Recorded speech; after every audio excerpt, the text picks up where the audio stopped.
Bismillahirrahmanirrahim. Assalamualaikum warahmatullahi wabarakatuh. Waalaikumsalam warahmatullahi wabarakatuh. Alhamdulillah, alhamdulillahirabbil alamin. Wassalatu wassalamu ala asrofil anbiya'i wal mursalin nabiyina wa habibina Muhammadin wa ala alihi wa sahbihi ajmain. Wa man tabi'ahum bin insani ila yaumidin. Amma ba'du. Kepada yang terhormat CEO PT Absolut Group Bapak Adi Sastro, kepada yang terhormat Direktur Absolut Service Bapak Brigjen Teknik Purnawirawan Insinyur Haji Agus Suryarso, kepada yang terhormat Habib Abdurrahman Assegaf. Sebagai umat muslim, marilah kita panjatkan syukur pada Allah Subhanahu wa taala yang memberikan limpahan rahmat dan hidayahnya sehingga pada sore hari ini kita diizinkan untuk berkumpul dalam acara pengajian tanpa adanya halangan. Semoga dapat menambah ilmu dan wawasan kita sebagai bekal kehidupan di dunia dan juga di akhirat nanti. Salawat dan salam semoga tercurahkan kepada Nabi Muhammad SAW beserta keluarga, sahabatnya, dan kepada kita semua sebagai umatnya.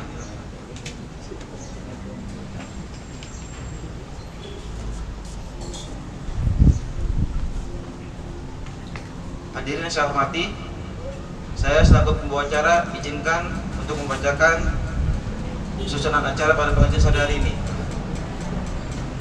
Sebelumnya, marilah kita buka pengajian ini dengan pembacaan Al-Fatihah. Alhamdulillahirabbil alamin.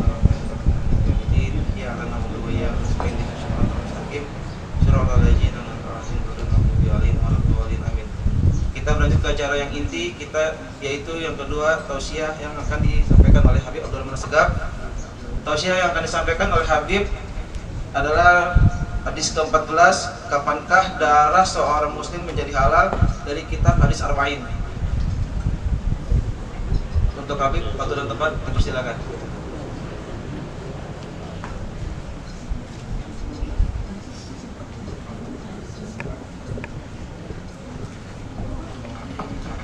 Assalamualaikum warahmatullahi wabarakatuh.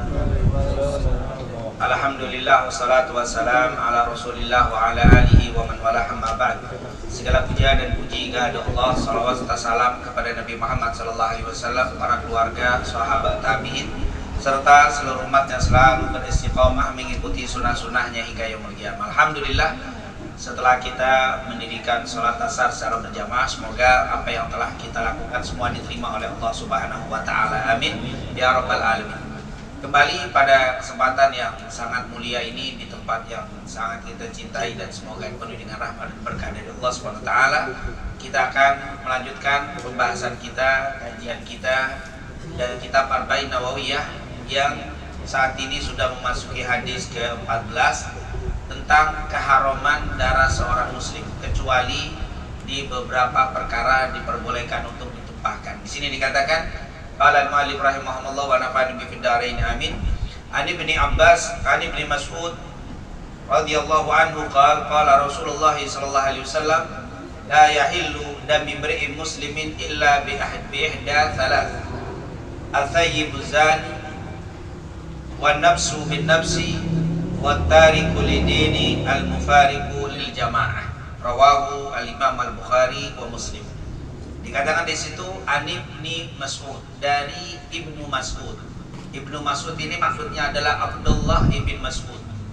Abdullah bin Mas'ud ini sahabat Rasul, salah satu sahabat Rasul yang namanya Abdullah. Jadi Abdullah itu ada beberapa orang namanya Abdullah, ada 5. 1 yang dewasa, 4 anak-anak. Itu sahabat Rasul. Salah satunya ini yang dewasa, Abdullah ibn Mas'ud. Ini yang dewasa.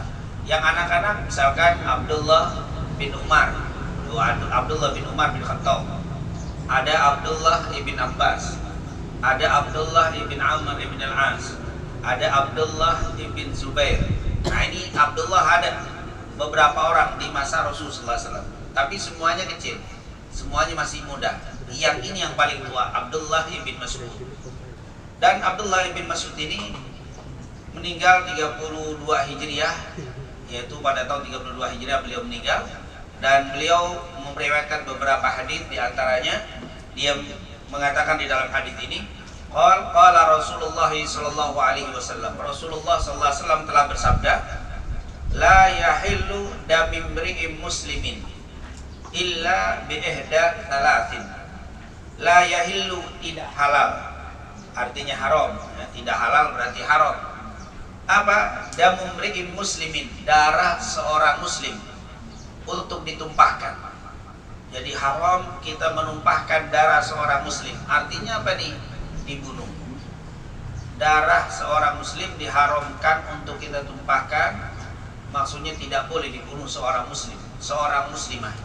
Illa bi ihda salah, kecuali karena melakukan salah satu di antara tiga.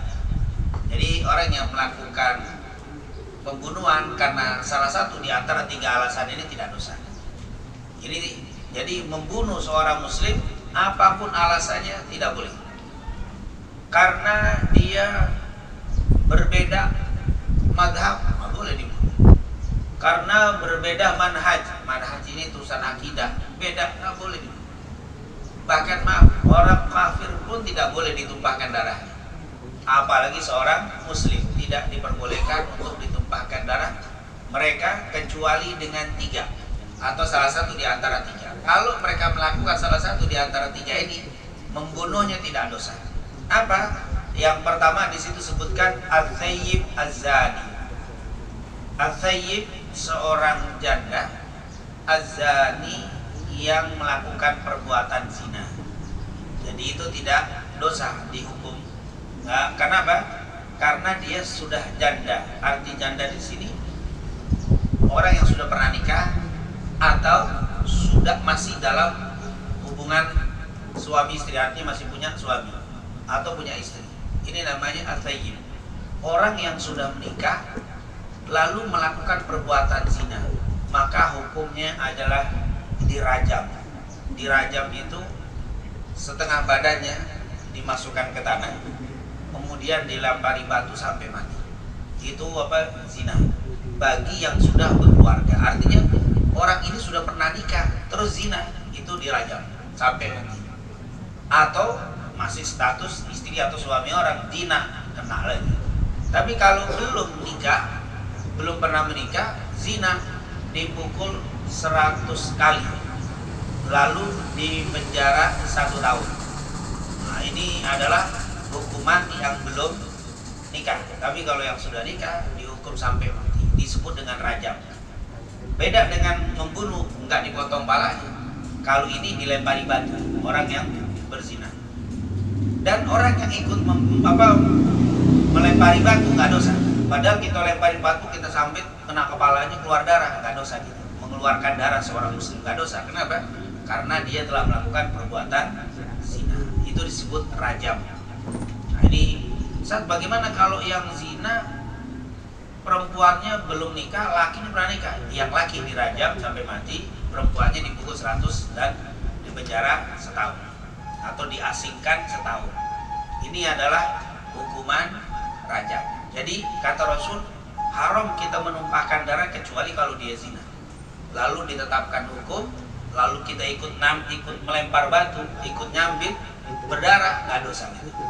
Tapi di luar itu dosa. Berarti inilah yang dihalalkan untuk menumpahkan darah. Dan tentunya rajam itu lebih serem dibanding potong kepala. Karena kalau potong kepala cepat matinya. Tapi kalau rajam, kalau dilemparin, kalau yang lemparin kenceng, kalau nggak kenceng cuman benjol sampai mati. Ini semakin tersiksa, semakin cepat, semakin bagus mas. Tapi kan dilemparin batu nggak langsung mati. Sini pecah, disiksa luar biasa. Ini menunjukkan bahwa zina, apalagi yang sudah berkeluarga, itu hukumnya sangat besar dosanya. Sangat besar dosa. Waliyadzubillah. Insyaallah Allah jaga kita dan keluarga kita semuanya. Amin ya rabbal alamin. Yang kedua, wan nafsu bin nafsi. Dan jiwa dibalas dengan jiwa. Jiwa dengan jiwa. Artinya apa? Orang ini membunuh, menghilangkan jiwa seseorang, maka hukumannya orang ini pun dihilangkan jiwanya. Jadi yang menyembelih atau yang motong palanya, orang yang membunuh orang, itu yang motong nggak dosa. Dia kan motong pala orang itu, karena dihukum dia membunuh seseorang, lalu ditetapkan hukumannya mati. Yang menghukum mati tidak dosa. Mungkin kalau sekarang modelnya model ditembak mati, yang nembak tuh nggak dosa, karena sudah ditetapkan hukuman mati, lalu jadi anggota tembaknya nggak dosa. Walaupun waktu kita tembak keluar darah, waktu kita tebas lehernya keluar darah, tapi tidak terhitung dosa. Kenapa? Karena sudah melakukan pelanggaran dan ditetapkan hukum. Di luar itu dosa kita menumpahkan darah seorang muslim. Dan yang terakhir, watarik lidini, dan orang yang meninggalkan agamanya, artinya murtad. Dia sudah Islam, kemudian dia murtad, maka orang ini layak untuk dihukum mati. Dalam Islam begitu. Mau dia meninggalkan agama karena mau nikah, suka ada tuh orang apa? Karena mau nikah, agamanya lain, dia tidak bisa kecuali keluar, dia keluar agama, mau nikah sama si fulan, sama si fulana, maka hukum Islam ini mesti dibunuh. Ini tarik lidin, orang yang meninggalkan agama, dan mufarikun lil jamaah, dan memecah belah persatuan. Ada orang yang murtad, terus habis murtad, yang pertama dia mufarikun lil jamaah. Apa itu? Memecah belah persatuan. Dia berdiri di sini, saya dulunya seorang muslim, tapi sekarang saya menjadi non muslim karena begini, menjelekkan agama Islam. Kan suka tuh begitu, dia jelek-jelekan Islam. Ini mufarikun lil jamaah, memecah persatuan umat Islam, menjelek-jelekan Islam, maka orang ini hukumannya adalah mati. Jadi mufarikun lil jamaah. Atau orang yang tidak bicara, dia tidak bicara, tapi kemurtadan dia membuat orang lain jadi apa? Rusak Islamnya. Misalkan dia seorang tokoh di masyarakat muslim, tiba-tiba dia murtad dan diberitahukan kemurtadannya, maka jamaah yang lain jadi bingung. Wah, kok ini tokoh kita, pimpinan kita murtad? Akhirnya banyak yang murtad, maka ini harus dibunuh. Ini adalah membunuh orang yang murtad setelah ditetapkan murtad dan merusak persatuan umat, maka itu diperbolehkan, artinya tidak haram. Jadi inilah yang boleh seorang menumpahkan darah seseorang, yaitu 3 atau salah satu di antara 3. Zina, padahal dia sudah menikah atau pernah nikah. Yang kedua, membunuh orang. Yang ketiga adalah murtad dan membuat persatuan menjadi rusak karena kemurtadan orang itu. Bedanya kalau rajam, kalau berzina dirajam, dilipari dengan batu. Kalau membunuh atau murtad dengan dipotong lehernya. Dan semua ini ketetapan membunuh baik dengan rajam atau motong kepala mereka dengan ketetapan dari pengadilan yang resmi. Jadi tidak boleh kita lihat ada orang murtad main cekek aja. Murtad ini saat langsung main bunuh aja. Kena kita. Dari mana tuh? Enggak, saat dia murtad. Hukuman ini nggak boleh diambil dengan sendiri, tapi harus lewat apa? Pengadilan. Dihukum, disidang, ditetapkan oleh pengadilan. Ya betul, ini orang telah melakukan kesalahan membunuh orang, maka hukumannya mati. Maka kita mati nggak dosa, karena sudah ditetapkan oleh hukum. Bukan berarti kita ngeliat, wah ini orang zina nih, main lemparin batu sampai apa? Mati, kita rajam. Antum nyambitin rajam saat ini hukumnya. Nggak ada hukum rajam, nggak ada hukum motong pala dengan sendiri. Jadi harus lewat apa? Pengadilan, lewat pemerintah yang sudah menetapkan. Yang jadi masalah sekarang, misalkan di Indonesia tidak pakai hukum Islam. Dalam artian, kalau ada yang zina nggak dihukum mati. Apalagi suka sama suka, maka nggak perlu dihukum lagi. Karena suka sama suka itu. Kalau dalam Islam nggak ada urusan, suka sama suka kena. Mau suka sama suka, yang malah yang nggak kena hukum kalau satu dipaksa, nggak kena hukum yang dipaksa, tapi yang memaksa dihukum. Kalau di sini kan masya Allah, kalau sudah suka sama suka nggak bisa penjara. Kalau suka sama suka, nah ini kalau berbeda dalam hukum Islam. Kalau hukum Islam mau suka tidak suka, mau apa itu setengah suka, pokoknya kena. Kecuali tadi, maaf kalau bahasa kasarnya diperkosa itu nggak kena hukum. Yang memperkosa kena. Itu bisa, kalau yang memperkosa sudah pernah nikah hukum mati. Tapi kalau suka sama suka dan hukum Islam tetap kena. Ini kan berbeda. Maka kita tidak bisa menetapkan hukum itu di sini karena tidak sesuai dengan aturan Islam. Maka tidak boleh ada orang berzina, dia suka berduaan, gelap-gelap langsung kita bunuh aja ini, suka bolong suka sama suka dalam Islam hukum. Tapi sekali lagi hukum ini ditetapkan berdasarkan pengadilan. Begitu juga orang yang membunuh di sini tidak langsung dibunuh. Mungkin kalau dia tetap kelihatan membunuh, mungkin bisa dipenjara dengan hukuman sekian tahun. Mungkin kalau berencana dan seterusnya lebih lagi tahunan. Mungkin di tahap-tahap tertentu hukum mati. Artinya nggak setiap yang membunuh dihukum mati.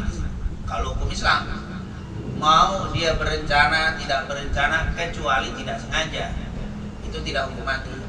Tapi tetap bayar diat 100 ekor unta. Misalkan dia lagi nembak burung, di belakang gedung itu ada jendela, dia nggak tahu, dia kayak burungnya nggak tahu, meleset kena orang yang di sana mati. Itu namanya bunuh tidak sengaja. Itu namanya qatlu ghairu amdin, membunuh tidak sengaja. Itu adalah nggak kena hukum mati. Tapi saya harus bayar 100 ekor unta. Satu untanya itu 30 sampai 50 juta kali 100. Kalau di sini masang badan dibilang daripada apa. Tapi dalam Islam begitu. Artinya nyawa itu sangat dihargai. Ada membunuh shibhu hamdin. Itu shibhu amdin, seperti sengaja. Tapi nggak dihukum mati itu, seperti sengaja. Kita berantem sama orang ini, wah kamu kurang aja, kita pukul, waktu ini mati. Kan saya nggak niat matiin, saya nggak niat bunuh, cuman apa? Mukul, mungkin di orang lemes kita pukul sekali ya, mati. Maka itu namanya shibhu amdin, seperti sengaja. Dan itu juga nggak kena hukum apa? Nggak kena hukum qisas. Jadi dalam Islam itu nggak mudah untuk hukum langsung mati, nggak. Atau lampu merah itu sekarang kena hukum seperti hitungannya membunuh. Misalkan kalau di hukum yang pakai hukum Islam, lampu merah kita apa? Terobos. Ada orangnya tabrak mati, ini kena hukumannya seperti membunuh, shibhu amdin. Apa lampu merah? Tapi dia nggak dihitung sengaja. Kenapa? Karena memang bukan niat bunuh, cuman karena di lampu hijau, lampu merah dia terabas, kena, maka itu aja nanti hukum seperti membunuh. Oh itu berat hukumannya. Ini tentunya. Tapi kalau dia jalan biasa terus terabak orang mati, enggak. Berbeda dengan yang lampu merah dia diterobos tadi. Nah intinya di dalam hukum Islam berbeda dengan hukum kita. Ini kan jadi masalah. Kalau hukumnya sama nggak ada masalah, tapi yang jadi berbeda ini bagaimana kalau ini terjadi di tempat kita? Atau sekarang di Indonesia orang murtad, ada nggak orang murtad? Banyak. Ada orang murtad keluar dari Islam, entah karena mau nikah, entar kalau cerai masuk Islam lagi, dapat lagi lain agama pindah lagi, ada yang begitu, mundar mandir. Jadi agama ini cuma untuk apa? Ya asal ada aja, kan nggak enak untuk KTP kosong. Agama kan kosong nggak enak fiksi ya. Cuman kalau ada yang sesuatu menarik dia bisa pindah. Bahkan ada yang karena kerjaan gajinya cukup bagus tapi harus beragama lain, dia pindah. Demi apa? Luar biasa, ini agama kayak main-mainan. Itu kalau dalam Islam orangnya sudah mati.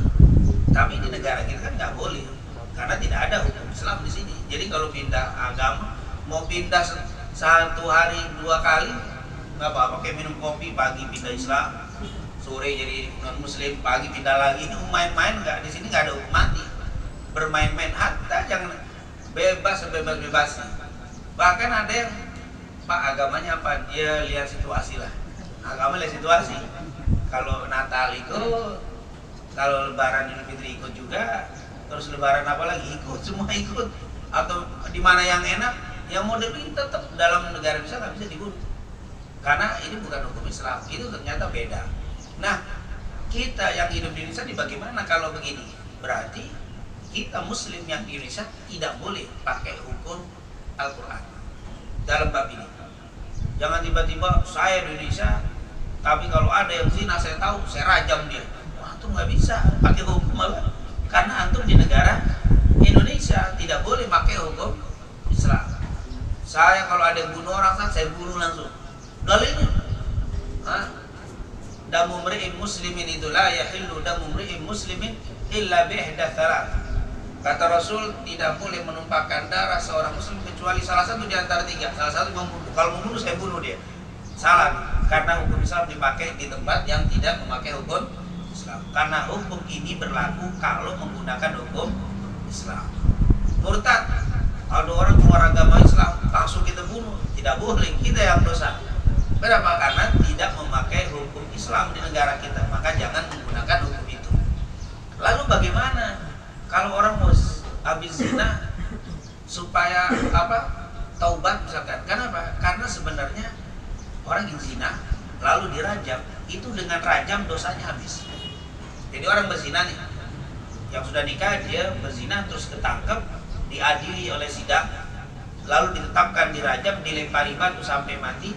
Lemparan batu sampai mati membuat dosa zinanya habis. Dosa zinanya habis. Seandainya dia mati, masuk neraka apa enggak? Tergantung amalnya sebelum zina apa dia. Sebelum zina orangnya solehan, surga. Jadi yang menghapuskan dosa zina itu adalah lemparan batu. Itu yang menghapuskan dosa. Dosa membunuh orang besar sekali. Untuk menghapuskan dosa membunuh apa? Dibunuh lagi. Waktu dia dikisos, dibunuh, dihukum mati, dosa membunuh orang habis. Jadi dosa membunuhnya saja, dosa di belakangnya apa? Tetap jangan dibilang wah ini sudah dikisos ahli surga. Tunggu dulu bagaimana perbuatan dia sebelum membunuh. Nah itu jadi membersihkan dosa-dosa tersebut dengan hukuman. Tapi yang jadi masalah di tempat kita, ini orang zina mau taubat, mau menghapusi dosa, tapi nggak ada rajam. Apakah dia boleh nyamsat kalau lemparin batu saya sampai mati biar saya terampuni dosa dan zina saya? Nggak bisa. Karena hukum ini nggak bisa diminta kecuali hukum pemerintah yang menetapkan. Maka bagi negara yang tidak memakai hukum ini, cukup bagi orang itu yang telah terpeleset melakukan perbuatan zina tadi segera memperbanyak taubat kepada Allah, bertaubat, beristighfar dengan taubatan nasuha. Begitu juga orang yang sudah membunuh orang, lalu dia mau menghapuskan dosa pembunuhannya, kisos tidak ada, maka yang ada dia segera banyak taubat dengan taubatan nasuha. Ini adalah hukum. Karena mungkin pernah kita dengar dulu kejadian ada satu kelompok yang menghukum rajam salah satu anggotanya karena berzina. Tapi di luar negara dia kelompok sendiri. Itu dalam Islam tidak dibenarkan. Karena hukuman ini yang menetapkan adalah pemerintah. Dan kalau pemerintah tidak menetapkan itu, maka kita tidak boleh menetapkan secara kelompok, secara organisasi atau pribadi, tidak diperbolehkan. Jadi inilah tentunya tata cara yang disebutkan oleh Rasulullah SAW. La yahillu damu imri'in muslimin, la yahillu damu imri'in muslimin illa bi ihdath thalath. Tidak halal darah seorang muslim ditumpahkan kecuali satu di antara tiga. Az-zayyibuz zani, wanita atau laki-laki yang berzina padahal dia sudah menikah. Yang kedua, al-qatlul an-nafsu bin-nafs, orang yang menghilangkan jiwa orang lain atau membunuh orang lain. Yang ketiga, al-kharij lidinihi al-mufariqu lil jamaah, orang yang keluar dari agamanya dan membuat perpecahan di dalam jamaah kaum muslimin. Itulah tiga yang diperbolehkan untuk ditumpahkan darah, selebihnya tidak boleh ditumpahkan darahnya. Insya Allah, Allah selalu lindungi kita dan keluarga kita semua dari perbuatan-perbuatan dosa yang sangat besar sekali, baik perbuatan zina, membunuh, apalagi waliyadzubillah sampai keluar dari agama Islam. Semoga Allah jaga iman dan tauhid kita sampai akhir hayat kita. Dan kita mohon kepada Allah semoga keluarga kita, anak turunan kita dikuatkan di dalam Islamnya sampai akhir hayatnya. Amin ya rabbal alamin. Itu mungkin pembahasan tentang hadis ke-14.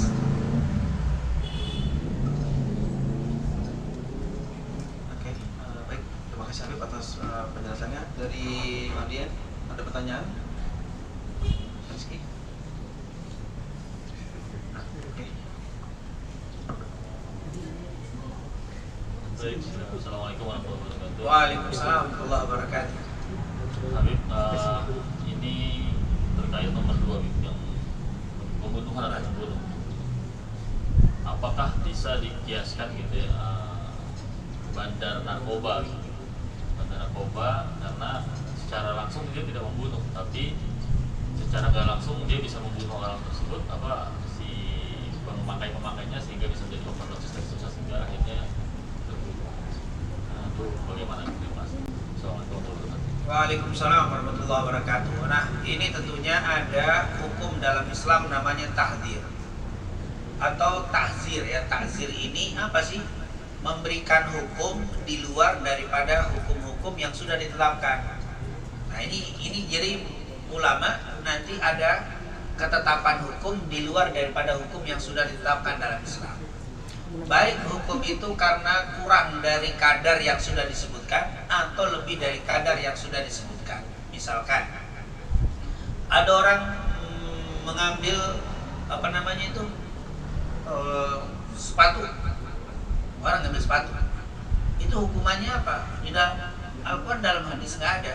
Memang ada, Al-Quran mengatakan as-sariqu was-sariqatu faqta'u aydiyahuma. Pencuri laki-laki dan pencuri perempuan potong kedua tangannya. Jadi disuruh potong tangan.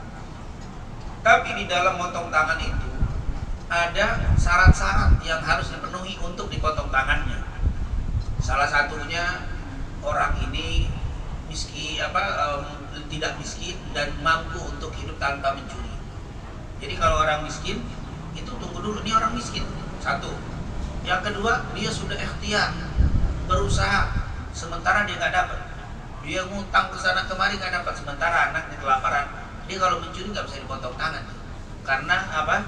Jadi kondisinya nggak segampang wah motong ini mencuri langsung dipotong, tidak begitu dalam Islam. Pernah dulu ada seorang yang datang menemui Umar bin Khattab. Umar bin Khattab waktu itu presiden. Orang ini bawa seorang laki-laki, dia bilang, "Wahai Amirul Mukminin, tolong tetapkan hukuman untuk tetangga saya." Ternyata tetangganya. Kenapa? Qad saraq, dia telah membunuh, tolong potong tangannya. Umar bin Khattab nanya, "Kenapa engkau mencuri tetanggamu?" Jadi tetangganya yang nyuri tetangganya. Curinya mengambil tetangganya. "Kenapa engkau mencuri ke rumah tetangga?" "Ya Amirul Mukminin Umar bin Khattab, saya punya anak, sudah berapa hari tidak makan, bahkan anakku kelaparan. Aku sudah pinjam duit sama orang ini, tetangga saya yang kaya ini, gak dikasih. Saya minta kerja sama dia, kasih kerjaan apa, bersihin rumah apa, saya mau dapat untuk anak saya sedang kelaparan. Gak mau juga ya, gak dikasih saya. Padahal saya sudah bilang anak saya kelaparan, saya ingin cari kerja gak dikasih, saya pinjam gak dikasih, saya buntu mau minta kemana, akhirnya malam-malam saya naik temboknya dia. Saya ingin ambil barang yang cukup untuk ngasih makan anak saya, ketangkep. Saat ini saya sampai di sini." Apa kata Umar bin Khattab? Kasih. Jadi siapa? Si orang kaya ini disuruh ngeluarin duitnya untuk ngasih kepada pembantunya si tetangga. Terus apa dia bilang? "Besok kalau sampai ada kejadian begini, kau ngadu begini lagi, ya aku potong tanganmu. Kamu nih orang kaya, saya potong tanganmu." Kebalik, bukan yang mencuri. Kenapa ini nggak berhak untuk dipotong tangannya? Dia sudah pinjam sama kamu nggak dikasih. Dia sudah bekerja sama kamu minta nggak dikasih. Lalu anaknya kelaparan, kau tidak minta bantu. Aku potong tanganmu sampai anaknya kelaparan lagi. Nah itulah akhirnya. Tapi berarti di sini tidak setiap yang mencuri itu langsung potong tangan. Dilihat aturannya. Nah ini persyaratannya. Kemudian yang ketiga, persyaratannya itu memenuhi kadar daripada pencurian. Pencuri itu ada kadarnya. Dalam riwayat pendapat para ulama berbeda. Ada yang bilang sekitar, kalau dirupiahkan sekarang mungkin 3.600.000. Mencuri lebih dari 3.600.000 sudah kena kadar potong tangan. Tapi kalau di bawah itu tidak. Nah sekarang untuk ngambil sendal, ngambil sepatu, kira-kira dipotong apa? Kan nggak mungkin dipotong kaki, dipotong tangan. Nah ini bagaimana? Namanya ta'zir. Ta'zir itu apa? Hakim menetapkan hukum tapi tidak boleh melebihi batas hukuman potong tangan. Kenapa? Karena mau ditetapkan potong tangan kadarnya belum nyampe. Enggak dipotong, ini mencuri, maka harus ada hukum. Maka hakim boleh berpendapat, oh kalau begitu penjara sehari. Nah, itu boleh tuh. Kenapa? Karena memang mau dihukum potong nggak nyampe. Nggak dihukum sama sekali, dia melanggar. Maka disitulah ada hak untuk menentukan hukum. Jadi ini sama dengan apa, menentukan hukum boleh di bawah kadar yang sudah ditetapkan. Jadi ini kan serem, ngambil motor udah tua, harganya 1 juta, ketangkep dibakar orangnya. Ini dari mana hukumnya? Ini dosa besar. Jangankan motor yang udah tua harganya cuma 2 juta itu, ngambillah mobil apa yang paling mahal, Lamborghini berapa, 4 miliar misalkan, tetap nggak boleh dibunuh, nggak boleh dibakar orang. Mengambil paling tinggi dipotong tangannya. Lain kalau membunuh orang baru ada hukuman dibunuh. Nah ini Islam itu sebenarnya kalau kita lihat hukumnya luar biasa, lebih bijaksana, dan emang dalam hukum Islam itu masih diperbolehkan untuk menghukum dengan takzir tadi, karena di bawah kadar boleh menentukan, atau memberikan hukuman yang sama dengan hukuman yang berat kalau mudorotnya, kadar bahayanya sama dengan yang telah ditetapkan hukuman tadi. Misalkan membunuh orang, itu kan hukumannya potong leher.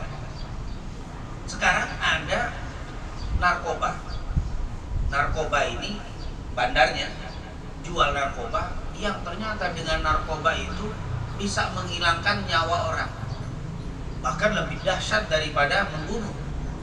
Kadar yang ditimbulkan bahaya dari si narkoba ini lebih daripada membunuh biasa. Apalagi dia sampai bandar yang luar biasa, sudah bukan cuma puluhan, bukan ratusan, mungkin ribuan orang mati gara-gara makanan yang dia jual nih, bukan barang yang dia jual narkoba ini. Lalu hakim menetapkan bunuh, itu bisa karena ilatnya sama. Ilatnya apa? Menghilangkan nyawa. Dia jual narkoba bisa menghilangkan nyawa juga, maka itu bisa dihukum bunuh. Dan itu nggak salah. Walaupun di dalam hadis tidak pernah ada hadis yang mengatakan siapa yang jual narkoba dibunuh, nggak ada. Kenapa? Karena zaman Nabi dulu tidak ada, tapi hukum sebab akibat dari pembunuhan ada di narkoba, maka bisa dihukum mati. Sama, ini banyak di Timur Tengah, itu lebih galak daripada Indonesia. Di Timur Tengah, turun dari bandara, turun di Jeddah, bawa heroin, narkoba, jangankan sekilo, berapa, sedikit saja, sekian gram, kena mati. Itu nggak ada cerita, itu gue mati. Kenapa? Karena dibilang ini sama seperti membunuh orang dengan memberikan itu sama. Itu hukumannya mati. Dalil dari mana? Dihukumi membunuh orang, hukumannya dikisos, maka membunuh orang dengan cara lain bukan hanya dengan pedang, obat dan sebagainya, sama hukumannya kisos. Maka kayak tadi, orang udah lampu merah sengaja dia terabas, dia nabrak orang, walaupun zaman Nabi kan nggak pernah ada hadis siapa yang nabrak lalu dihukum kisos. Kan zaman dulu nggak ada, jarang ada orang ketabrak kontak sampai mati gitu, ditabrak sengaja kan jarang. Nggak pernah dengar cerita, apalagi ada lampu merah dilanggar, karena aturan itu bisa berlaku walaupun teksnya tidak ada. Ini kebijaksanaan Islam. Saya dulu pernah melihat langsung orang dikisos. Dikisos itu dibunuh ya, dikisos dengan pedang. Kesalahannya waktu itu, dia bukan membunuh, dia ini waktu itu merampok, terus memperkosa orang yang dirampok, mencuri, merampok. Maka hukumannya dikisos. Padahal nggak membunuh, tapi kadarnya itu sudah apa? Kalau mencuri kan potong tangan, zina lagi. Zina dia nggak itu, dia belum nikah, masih muda. Mesti kan 100 pukulan, tapi enggak, langsung 90. Karena bahayanya lebih. Nah itu hukuman bisa ditetapkan oleh hakim. Jadi kita tadi itu narkoba, kalau ternyata terbukti baru kemarin jualnya, buset, jadi nggak dihukum mati. Ternyata udah tahunan, udah berapa korban, apalagi sampai ada yang mati. Itu jadi itu namanya diserahkan kepada hakim. Paling sedikit kalau nggak dihukum mati, yaitu dipukul 100 kali, di penjara setahun. Paling sedikit. Jangan ditanya, Ustaz, emang narkoba ada? Zaman dulu kan cuma bir doang. Emang zaman dulu bir doang, sabu-sabu nggak ada. Nggak ada hadisnya inna sabu-sabu haramun, nggak ada. suku sabu-sabu itu haram, nggak ada. Khamr itu didefinisikan ma'askara katsiruhu faqaliluhu haram. Apa yang memabukkan sedikit atau banyaknya haram. Apa yang memabukkan disebut khamr. Jadi apapun yang memabukkan itu hukumnya seperti khamr, narkobanya, ganjanya, terus apa lagi, heroinnya. Apa obat-obat yang membuat tidak berfungsi akal disebut khamr. Bahkan ya maaf, kalau ada orang yang minum itu alkohol campur minyak campur garam, oplosan itu, biar mabuk, sama itu hukum seperti khamr, memabukkan. Minum lagi minyak tanah, dikasih garam, dikasih apa lagi, dikasih Manadol, dimasukin, dia minum, maka hukumannya dia niat mabuk, dia niat ingin mabuk, sama seperti khamr. Ada yang Aibon dibolongin dikit, ditutup sedot, mabuk dia, haram. Sama seperti hukumnya khamr itu, walaupun dia cuman Aibon. Lain mungkin nggak tahu, tapi uli kali ya, makan tapi uli banyak dia mabuk juga kali. Nah, itu intinya kalau dia makan niatnya mabuk, hukumannya kena mabuk. Walaupun aslinya bukan tempat mabuk, tapi kalau dia niat, saya mau makan tapi uli yang banyak biar mabuk, dasar dia hukumnya seperti mabuk. Pernah tapi uli makan mabuk, itu karena beragi dan sebagainya itu bisa, dan itu adalah termasuk haram kalau diniatkan untuk mabuk. Wallahu a'lam bishawab. Jadi diperbolehkan itu hukumannya ada namanya ta'zir, itu dari hukuman ulama diperbolehkan. Jadi kita bisa memberikan hukuman apabila di luar dari Quran hadis, apabila hukuman di bawah kadar atau melebihi kadar. Melebihi kadar. Maaf. Hukuman apa? Misalkan ada orang yang merampok dan membunuh. Nah, itu kan kalau hanya dihukum membunuh, dikisos saja, nggak imbang karena dia ngerampok juga. Jadi habis ngerampok hartanya orangnya dibunuh. Itu ulama enggak, hukumannya apa? Dia dibunuh. Setelah dibunuh disalib. Untuk apa? Lalu ditampilkan di depan umum. Setelah dibunuh, mayitnya nggak langsung dikubur, ditempelkan di depan umum, biar orang pada takut ini dosanya double, membunuh dan merampok. Itu nggak sama dengan orang membunuh biasa. Kalau membunuh biasa langsung dibunuh, tapi ini membunuh plus merampok, kena dibunuh dan disalib. Ini menjadi, bahkan kita sempat mendengar sedang ramai dibicarakan hukuman orang yang memperkosa anak kecil. Itu kan sudah lebih, bukan perkosaan biasa. Ini bagaimana? Memperkosa anak kecil kemudian membunuhnya. Kan ada takut untuk ketahuan, setelah diperkosa anaknya dibunuh. Bukan 1, 2, 3, 4. Apa kalau istilah sekarang? Ada istilahnya yang suka sama anak kecil dan dibunuh. Iya, bukan hanya berkosa saja dilepas, ke anaknya dibunuh supaya dia menutupi aibnya. Ini kalau ketahuan bukan hanya dibunuh, kalau dibunuh saja lebih ini. Sudah anak kecil diperkosa, dibunuh, maka sampai ada yang mengusulkan bagusnya bukan dibunuh begitu, dimasukin tong, dilas, didiemin, buang air di situ sampai kelar dengan kotorannya sendiri, mati sendiri. Sampai orang sakit, marahnya, hukum begini bisa aja. Kejam dia, karena untuk memberikan efek jerah kepada orang yang melakukan hal-hal seperti ini. Bukan hanya kalau dibunuh doang tetap enak katanya, ini kelebihan, harus menimbulkan efek jerah. Itu karena apa? Karena tujuan hukuman dalam Islam itu membuat orang lain takut melakukan perbuatan itu. Makanya nanti waktu kisos nggak dianjurkan sembunyi-sembunyi di depan umum, biar orang melihatnya itu jadi apa? Takut. Oh, kalau Bapak Ibu pernah lihat orang di kisos seminggu kita takut.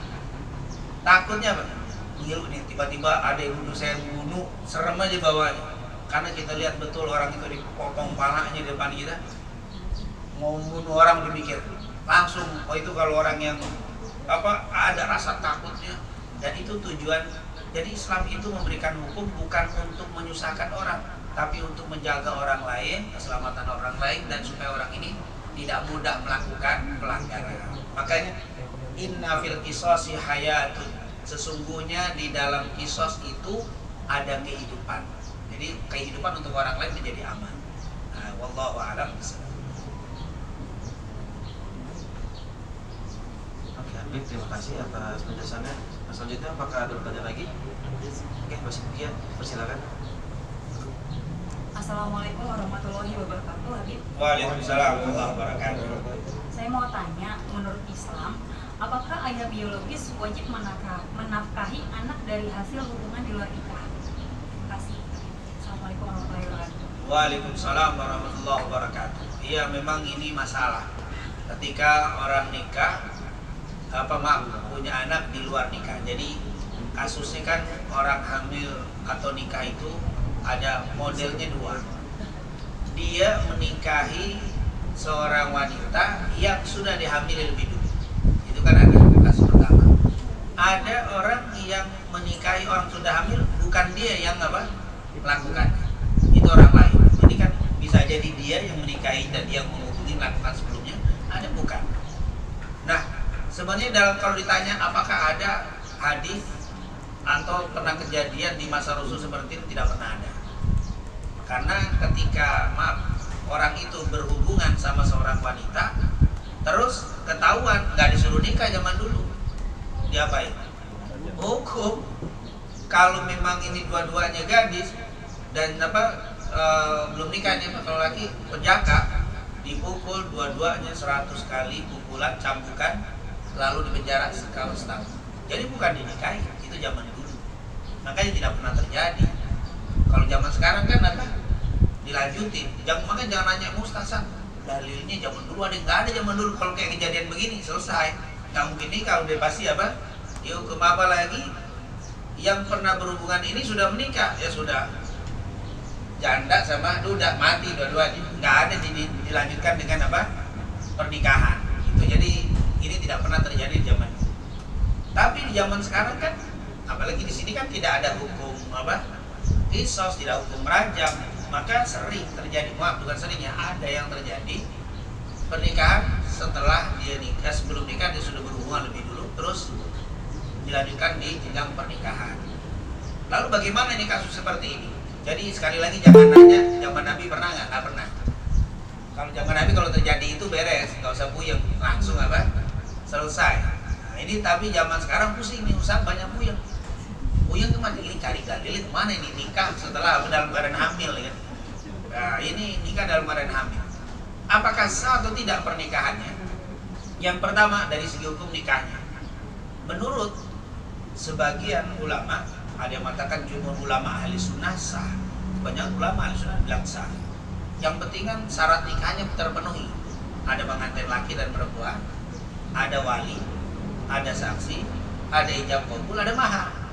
Kan semua ada lengkap, sudah selesai, sah. Jadi pernikahan itu sah menurut kebanyakan ulama. Kecuali si lakinya memberikan syarat bahwa saya nikah sama si fulan dalam keadaan suci, belum pernah hamil atau tidak dalam keadaan hamil, itu tidak sah karena syarat tidak terpenuhi. Tapi kan jarang orang nikah pakai, apalagi dia sendiri yang bikin, pakai ngomong lagi. Ini tentunya tidak mungkin. Nah, jadi selama memenuhi syarat-syarat nikah sah. Tapi sebagian ulama bahkan dari kaum Syiah mengatakan tidak sah pernikahan dalam keadaan hamil. Nah, ini adalah berbeda tentang kita bicara yang sah. Nggak sah soalnya nanti pendapat yang bilang tidak sah, tapi pendapat yang sah juga ada. Nah, kita bicara yang sah. Sah nikahnya. Nikahnya sah berarti sempurna seperti nikah biasa. Tapi pendapat yang mengatakan sah, nanti kalau anaknya sudah lahir, bagusnya ditajdidun nikah. Tajdidun nikah itu diperbaharui. Jadi setelah nikah keluar anaknya, udah bikin nikah lagi, tapi gak usah pakai petasan lagi, gak usah pakai perayaan lagi, sudah walinya saksi diperbaharui. Saya nikahkan kamu dengan fulan sama seperti dari awal, cuman tanpa ada kenapa khawatir kemarin ada kurangnya tuh, karena sudah dalam keadaan hamil. Seperti itu orang hati-hatinya. Tapi ini sekali lagi kalau di zaman Nabi, ini hanya pendapat-pendapat dari para ulama, karena kejadian seperti tidak pernah terjadi pada zaman Nabi. Itu yang disebut juga tajdidun nikah, memperbaharui nikah. Setelah dia lahir, nikah. Nah, yang jadi masalah sekarang kan anaknya keluar. Ini anaknya yang pertama sebelum bicara nafkah itu ada lagi urusan waris dan nama. Apakah layak anak ini namanya binnya fulan, sementara ini hamilnya di luar apa? Nikah. Kalau di dalam pernikahan anak itu hamil lahir dari anak pernikahan, jelas binnya bin bapak. Tapi yang jadi masalah ini hamilnya di luar nikah. Apakah binnya boleh kepada bapak itu?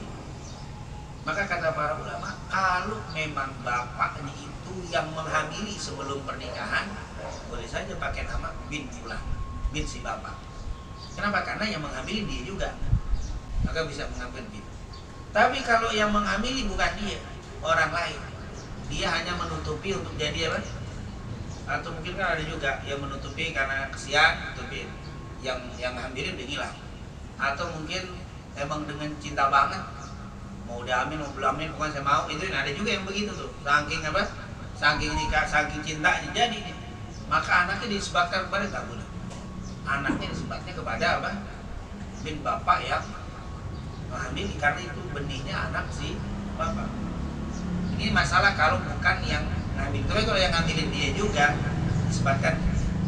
Tapi walaupun namanya disebut kepada bapaknya yang menghubungi sebelum pernikahan, boleh namanya disebut, nggak boleh. Tapi waktu nikah nanti saksinya dianjurkan bukan dia, ambil saksi wali hakim. Kenapa? Karena dia bapak secara biologis, tapi secara agama bukan. Kan secara biologis dia memang ini kan dia benihnya dia, tapi di luar nikah. Maka hitungannya secara biologis namanya sih dia bapaknya, tapi secara syariat bukan. Maka ketika melakukan akad nikah, ini kalau anak perempuan, si anak kebetulan perempuan, karena dia harus perlu wali, maka walinya usahakan orang lain. Misalkan wali hakim dari KUA atau dari toko dan seterusnya. Jangan dia, walaupun B-nya dia. Kenapa? Karena hasilnya di luar nikah. Terus kalau untuk nafkah, iya, mau di dalam di luar nikah yang namanya sudah apa? Nikahin ibunya, maka dia wajib. Bahkan seandainya ini laki nikah sama seorang wanita, punya anak ke-6, nikah wajib menafkahi 6-6-nya. Janda punya harus nikahin, namanya sudah apa? Menikah dengan ibunya, maka wajib memberikan apa? Nafkah kepada anak. Apalagi dia dari hasil hubungan di luar nikah, maka tetap harus. Yang jadi masalah terakhir, waris. Apakah dia dapat warisan dari ayahnya yang menghamilinya sebelum nikah? Ini warisan dapat nggak dari? Kenapa? Karena yang dihitung bapak yang benar adalah waktu berhubungan setelah nikah, ini sebelum nikah. Maka sebagian ulama bilang nggak dapat waris, karena dia bukan anak. Secara agama dia bukan anak, tapi secara biologis dia ini bin fulan. Tapi dari segi syariat tidak. Tapi kata sebagian ulama dia waris karena bapaknya dia juga, walaupun waktu menghubunginya belum apa? Sebelum pernikahan. Tapi kalau hamil sama orang lain nggak dapat putra, warisnya dari yang nol, mesti bukan dari apa? Nah ini makanya suka disebut waladul anak ibu. Kenapa ini disebut anak ibu? Kasihan. Jadi sebenarnya ketika orang berhubungan di luar nikah, kasihan anaknya. Kasihan. Ke anak menanggung dosa, tapi mengandung hukum yang kena imbas hukum. Tapi kalau dosa enggak, anak itu nggak punya dosa. Walaupun maaf bapaknya penzina, ibunya penzina, anaknya suci. Cuman berkaitan dengan hukum yang menjadi apa? Secara hukum dunia kena. Karena beda ya antara dosa dengan hukum dunia. Ketika ada orang yang apa? Mabuk dikasih air sama orang yang air itu ternyata dikasih obat air mabuk, dia nggak dosa, cuman kasihan itu orang kena hukum dunia, rusak livernya, rusak, kena tetap hukum dunia kena, walaupun dosanya tidak. Jadi beda ya antara nggak setiap yang apa berdosa itu langsung, ada yang tidak berdosa tapi hukum dunia tetap kena. Nah ini tentunya yang nafkah tetap dapat, tapi kalau waris sebagian ulama nggak dapat. Lalu bagaimana Ustaz? Bapaknya kaya untuk punya warisan. Dianjurkan kalau dia melakukan itu sebelum dia meninggal langsung dibagi saja. Ini untuk anak saya yang satu rumah. Karena dia tahu ini apa? Nanti kalau saya meninggal jadi berbeda nih, dapat apa nggak dapat. Sudah kalau kita punya rumah dikasih satu. Sama anak yang lain saya nggak kasih, nanti warisan yang ini kalau saya dapat waris deh, nanti yang penting sudah dikasih duluan. Kan sebagai anak pertama kadang-kadang begitu, dikasih aja dulu. Ini untuk anak pertama. Yang lain nggak usah, nanti dari warisan bapak bagi. Yang ini nggak usah dapat waris, biar dapat udah dikasih. Beres. Dia nggak dapat waris tapi sudah dapat apa? Bagian dari ayahnya. Atau mungkin cuma satu anaknya, lebih lagi dikasih. Ini untuk anak saya, untuk istri saya. Selesai. Karena kalau pembagian harta saat suami masih ada itu nggak pakai hukum waris, boleh, namanya hibah. Kalau hibah itu malah nggak ribet. Sebelum meninggal punya rumah 7 misalkan, anaknya 7 kasih satu. Nggak mesti nilainya harus sama di pinggir jalan, nggak apa, bebas, namanya ngasih. Nah, bapaknya ngasih. Tapi kalau warisan nggak bisa. Warisan harus di jumlah total, kemudian laki-laki 2 kali lipat dari perempuan. Tapi kalau hibah nggak ada, lakinya dikasih 1 ya, ibu yang perempuan dikasih sama aja, nggak mesti double karena hibah. Maka hibah itu banyak yang dilakukan orang dulu, jadi nggak buat. Taruh dalam artian bukan berarti dianjurkan, enggak. Tapi kalau nggak dikasih di masa hidupnya, setelah meninggal harus hitung waris. Kadang-kadang maaf nih, banyak nih pertanyaan, Ustaz boleh nggak bapak saya mesen, kata bapak saya nanti kalau saya meninggal hartanya bagi rata aja, anak laki dan perempuan. Bagaimana? Nggak boleh.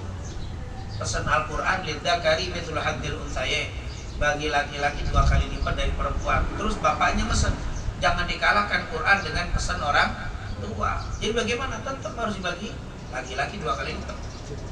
Kalau nggak bisa pesan orang tua, ya sudah dibagi, laki-laki dapatnya 1 miliar, di perempuan dapat 0,5 miliar. Terus bilang deh, nah ini bapak almarhum dulu mesennya dibagi rata, boleh nggak yang laki bagi nih, adikmu dikasih 2,5, jadi sama. Tapi tetap harus bagiannya dikasih dulu ke masing-masing, baru kita minta untuk dibagi. Jangan hukum Quran hilang, dihapus gara-gara pesan orang tua. Ini tentunya kalau sudah meninggal. Tapi kalau belum meninggal, bapak yang bebas ngasih kemana yang dia. Wallahu a'lam bishawab. Ya, Habib, terima kasih atas penjelasannya. Ada lagi untuk pertanyaan? Lagi cukup. Alhamdulillah, akhirnya kita sampai di penghujung acara, yaitu sekarang berdoa bersama dan akan dipimpin langsung oleh Habib. Sebelum kita berdoa bersama, saya selaku pembawa acara, jika terdapat salah kata atau sikap yang tidak berkenan di hati Bapak Ibu sekalian, saya mohon maaf yang sebesar-besarnya.